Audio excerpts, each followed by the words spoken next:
કુનાલ, આ આખી જર્નીમાં you lost your father. તમારા મનમાં એવું કંઈ છે કે જે તમને કહેવું હતું પણ તમે કહી ના શક્યા? આ એક ફાધર સનના રિલેશનશિપને ઉજાગર કરવાની વાત છે કે જે આપણા ગુજરાતીઓમાં બહુ જ મિસ થતો હોય છે.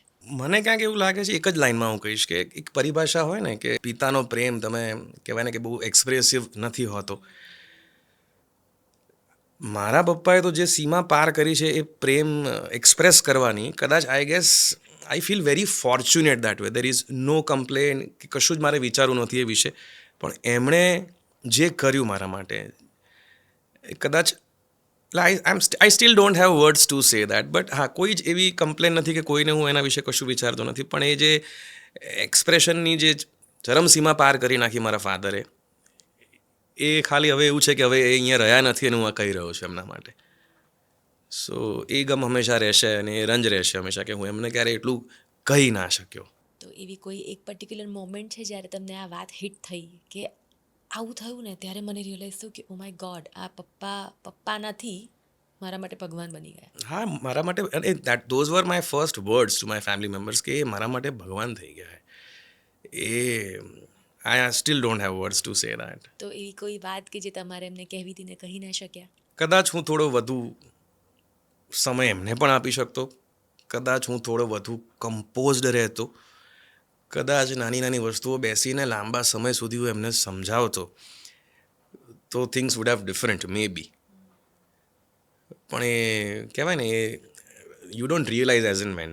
જ્યારે લાઈફ તમારી ચાલી રહી છે નોર્મલી ત્યારે તમને આ બધી વસ્તુઓ રિયલાઇઝ નથી. પણ હવે જ્યારે બેસી ત્યારે એવું થાય કે ના, હજુ પણ થોડો વધુ સમય આપી શકતા હતા, કે હજુ થોડી વધારે વાતો થઈ શકતી હતી, હજુ થોડું સારી રીતે વધુ રીતે તમે એક્સપ્રેસ કરી શકતા હતા એમ. એવા ઘણા લોકો છે કે જે લોકોને મેં વ્યક્તિને ગુમાવ્યા પછી પસ્તાવો કરતા સાંભળ્યા છે. પણ તેમ છતાં ખબર નથી એવી કઈ એક વાત છે કે એવું શું કરીએ કે જેને કારણે લોકોને રિયલાઇઝ થાય કે જ્યારે વ્યક્તિ સાથે છે ત્યારે જે કહેવું છે એ કહી દો, વાતમાં એ સ્વભાવ ધીરે ધીરે ડેવલપ કરી દો કે તમે તમારા પોતાના પરિવારને એ એક્સપ્રેસ કરી શકો. આપણે ફરિયાદો કેટલી મોટેથી કરીએ છીએ, આપણે ગુસ્સો કેટલો મોટેથી કરીએ છીએ, પણ કોઈ દિવસ તમે બૂમ પાડીને એ મમ્મી તું મને બહુ જ ગમે છે, એ પપ્પા તમે મારા ભગવાન છો, એવું કેમ નથી કહી શકતા? એ સીમા કેમ પાર નથી થતી એ એક સવાલ છે જે દરેક ઇન્ડિવિજ્યુઅલે પોતાની જાતને પૂછવો જોઈએ. અને કુનાલ સાથે વાત કરતી વખતે મને ફરીવાર એ જ અનુભવ થાય છે કે આ એક ઉણપ છે જે દરેક વ્યક્તિ ફીલ કરે છે જ્યારે વ્યક્તિને ગુમાવી દે છે. તો આઈ રિયલી હોપ કે આ તમારી વાત સાંભળ્યા પછી આપણા વ્યુઅર્સમાંથી ઘણા બધા એવા લોકો હોય કે જે જાય અને પોતાની વ્યક્તિને, અને આમાં એવું નથી કે બાળકો જ મા બાપને કહે, મા બાપને પણ એવું છે કે જે ઘણી વસ્તુઓ પોતાના બાળકોને કહેવી છે પણ હજી કહી નથી શકતા, કંઈક ને કંઈક નડે છે, કંઈક ને કંઈક વિચારે છે, કહી દો. કહી દો, એબ્સોલ્યુટલી કહી દો. બોલીને નહીં તો લખીને કહી દો, વોઇસ નોટમાં કહી દો. કેમ કે ઘણી વખત એ ડિસ્ટન્સ પણ હવે આવી ગયું છે કે ફેસ ટુ ફેસ લોકો એક્સપ્રેસ એટલું નથી કરી શકતા. તો વોઇસ નોટમાં કાં તો કંઈક સરસ પેપર પર લખો, પણ be expressive as much as you can before it's too late. તમારા પ્રમાણે હવે જે નવી જનરેશન આવી રહી છે અથવા જે અત્યારની જનરેશન છે એને તમારે એવા કોઈ રેડ ફ્લેગ્સ કહેવા હોય રિલેશનશિપના, એ તમે શું કહેશો?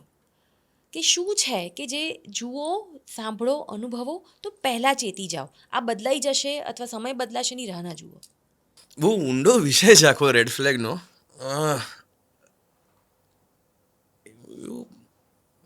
કેમ કે every relationship is different basically. હા, પણ એના પેઇન પોઈન્ટ્સ ક્યાંક ને ક્યાંક સરખા નથી હોતા લગભગ બધી જ જગ્યાએ, આપણે જો ધ્યાનથી જોઈએ તો.